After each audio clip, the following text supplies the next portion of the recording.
global? Habría que preguntarse cuándo ha vivido el mundo sin confrontaciones o sin guerras. Y cuán serias son las guerras actuales o cuánto representan una amenaza en relación a las del pasado. Solo en el siglo XX, en la primera mitad del siglo XX, como decíamos en el primer bloque, y lo que significó para la segunda mitad y lo que está significando para el siglo XXI, tuvimos 2 guerras mundiales, el Holocausto, la Guerra Fría, por menos conflictos de los que estamos viviendo actualmente.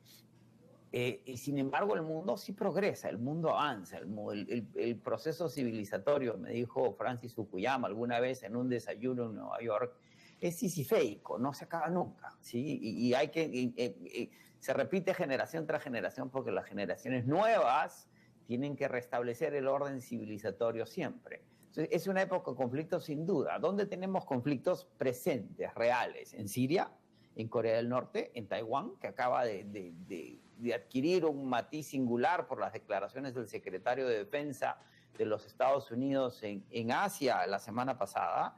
En Irán aparentemente está cada vez más cerca a producir suficiente uranio para producir una bomba por las decisiones que tomó la administración Trump en su primer gobierno, a pesar de lo que había logrado la administración Obama en distender la relación. Y tenemos 2 guerras, sí, en Ucrania y en Israel por los ataques de Hamas, que generaron una declaratoria de guerra de Israel que hoy día está en una etapa absolutamente cruenta. Sí, el rearme europeo.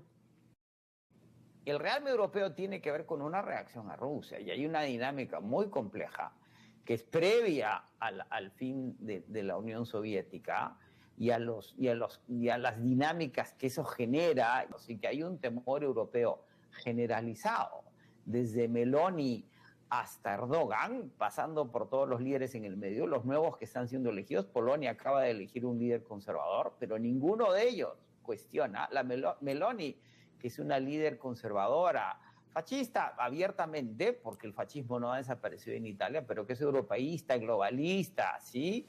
Conservadora en términos sociales y familiares. Todos están de acuerdo en que Europa necesita, en virtud de la dilución de los Estados Unidos como el hegemón de defensa y defensor de Europa, en que Europa se había apoyado después del fin de la Segunda Guerra Mundial, necesita incrementar su gasto de defensa y crear por lo menos una actitud disuasiva de cara a lo que podría emprender o no el gobierno del presidente Putin ruso. Ahora, que eso vaya a elevarse a una guerra nuclear, Ucrania acaba de destruir 41 bombarderos tácticos rusos, la propia Rusia lo ha reconocido, los precios del petróleo están subiendo a pesar de los anuncios de la OPEP de incrementar las cuotas, porque las tensiones crecen, lo habíamos mencionado, el conflicto en Gaza no cesa, sino que se agrava.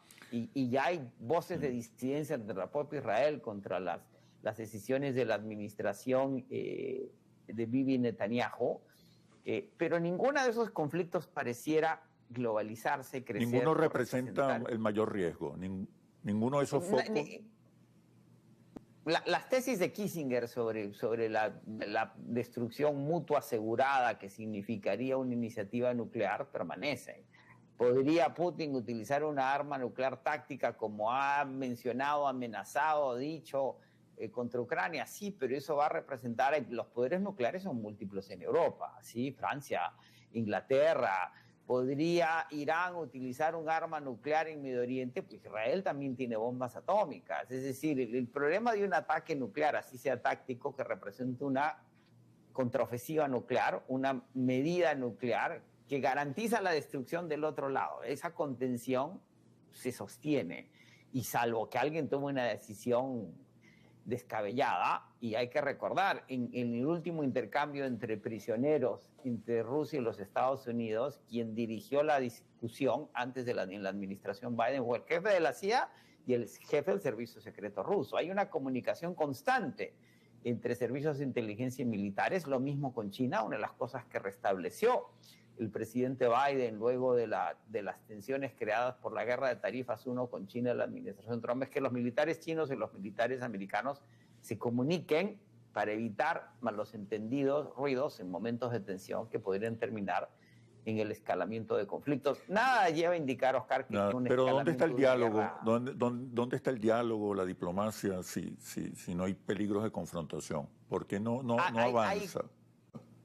Hay comunicación, porque las tensiones permanecen y porque las decisiones las toman los políticos, los civiles. La clave es que la comunicación entre militares genere una dinámica tal que cada uno sepa lo que está haciendo el otro en virtud de las instrucciones políticas de sus líderes, y que eso no significa que estemos entrando en una guerra que escale. Eso sucedió en la Primera Guerra Mundial. Basta leer los cañones de agosto para entender cómo un incidente puede desencadenar una guerra si las partes no se comunican. El gran logro de la crisis de los misiles fue poner una línea telefónica, que ya no son necesarios los teléfonos como tales, entre la Casa Blanca y el Kremlin, para evitar precisamente que se diera otro.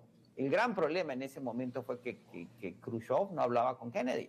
Hoy día el presidente Trump levanta el teléfono y Putin decide si le contesta o no, pero la línea existe, y lo mismo con Xi. En esta guerra de tarifas, la administración Trump insiste que hay negociaciones con 75 países, nada lo confirma. Sin embargo, hay reuniones. El secretario del Tesoro se reunió con el vicepresidente chino en Ginebra, en Suiza.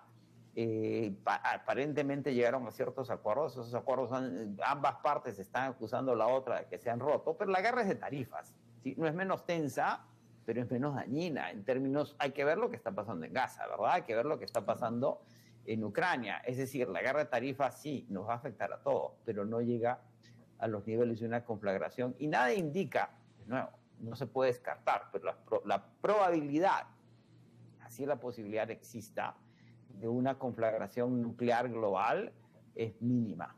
Nunca es cero. En estadística nada es cero, pero sin embargo la probabilidad es marginal. Vengamos a Venezuela. Se esperaba una renovación de la licencia para que Chevron continuara operando sus pozos petroleros.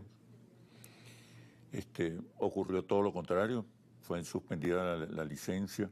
¿A qué responde esto? ¿Hay un cambio estratégico en la política de Estados Unidos hacia Venezuela, o se trata, como algunos dicen, una medida electoral? Hay que quedar claro que no es que fue suspendida, no fue renovada, ¿sí? Se dejó morir la licencia. Y eso es clave en diplomacia. ¿Qué significa eso? Que no se renovó, acabó su tiempo, que no se renovó. ¿Por qué no se renovó cuando el enviado especial para Corea del Norte y Venezuela, hay un funcionario? Había 4 funcionarios en la administración Trump encargados de América Latina. 2 acaban de dejar la administración. Clavel Carone no fue confirmado por el Senado luego de 150 días, por lo tanto no podía mantenerse en la administración. El asesor de Seguridad Nacional renunció en virtud de este escándalo por el chat en donde se revelaron secretos militares. El secretario Rubio Díaz es el asesor de Seguridad Nacional y tiene una tensión con el enviado especial para Venezuela y Corea del Norte, quien es el que había anunciado que se iba a extender por 60 días más, que parecía era la intención. Sin embargo, hoy día el presidente Trump está gobernando por órdenes ejecutivas, memorándums y proclamaciones. ¿Por qué? Porque sus mayorías legislativas son marginales. Tiene una mayoría de 3 senadores y 4 representantes. Y está en el proceso de aprobar su primera iniciativa legislativa importante, lo que llama el Big Beautiful Bill, la ley grande y hermosa, que así se llama, ¿sí? Insólitamente, el Big Beautiful Act, que acaba de ser aprobada en la Cámara de Representantes por un voto. ¿Por qué? Porque los 3 representantes por la Florida se resistían a votar por la ley, salvo que no se renovara la licencia de Chevron, que se venció el 27 de mayo. Todo parece indicar, sin embargo, lo revelan los medios norteamericanos, que se ha firmado una licencia privada que permite a Chevron quedarse en Venezuela sin producir, sin vender. Es la misma licencia que tuvo Chevron hasta la 144 GL que le da la administración Biden cuando se llegan a los acuerdos de Qatar y los de Barbados, ¿sí? Que permiten prefigurar una nueva dinámica entre Caracas y Washington. Eso cambia después de la elección del 28 de julio y vuelve a cambiar desde la asunción de la administración Trump